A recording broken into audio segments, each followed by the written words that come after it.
وأصحابه خيار العرب والعجم. أما بعد، فأعوذ بالله من الشيطان الرجيم.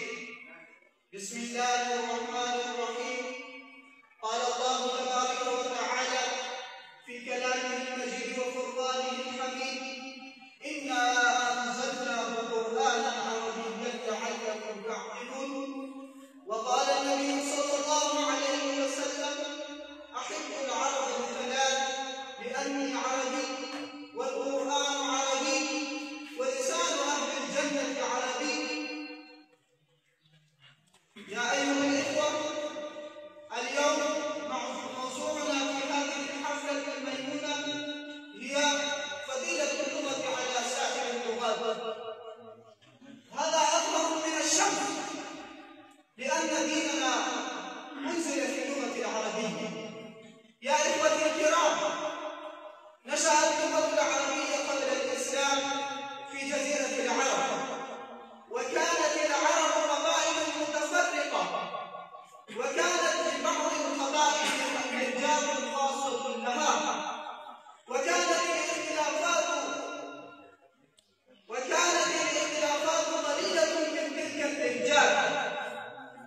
وكانت للعرب لغة مشتركة، هي لغة العربية الفصيحة، لغة الشعر والكتابة. ثم جاء الإسلام وأنزل الله القرآن الكريم باللغة العربية، حيث قال: إنا أنزلناه قرآنا عربيا لعلكم تعقلون.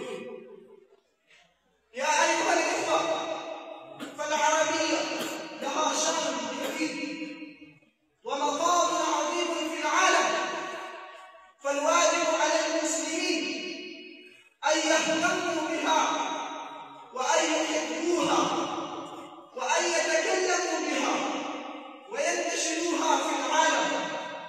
ولا يستطيع المسلم أن يعيش المسلم بدون اللغة العربية، لأنه يؤكد ويصلي ويسلم ويدعو ويقرأ القرآن الكريم والحديث.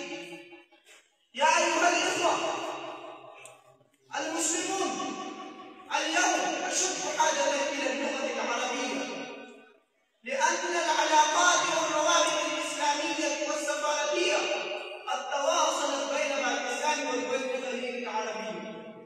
يا إخوة الكرام، وللعربية فضائل كثيرة أخرى، ومنها إنها لغة الإسلام، وقال عليه الصلاة والسلام: الإسلام يعلو ولا يعلى عليه. فالعربية تعلو ولا تعلى عليه. ومنها هي لغة القرآن، والقرآن أفضل الكتب، فالعربية أفضل من سائر اللغات. ومنها هي لغة المسلمين والصحابة، والصحابة أفضل الأمة، ولغة الأفضل الأمة أفضل. يا أيها الإخوة، فيلزم علينا أن نهتم بتعليم هذه اللغة وتعلمها. قد ظهرت أهميتها ما سبق، لأن لغة الجنة ولغة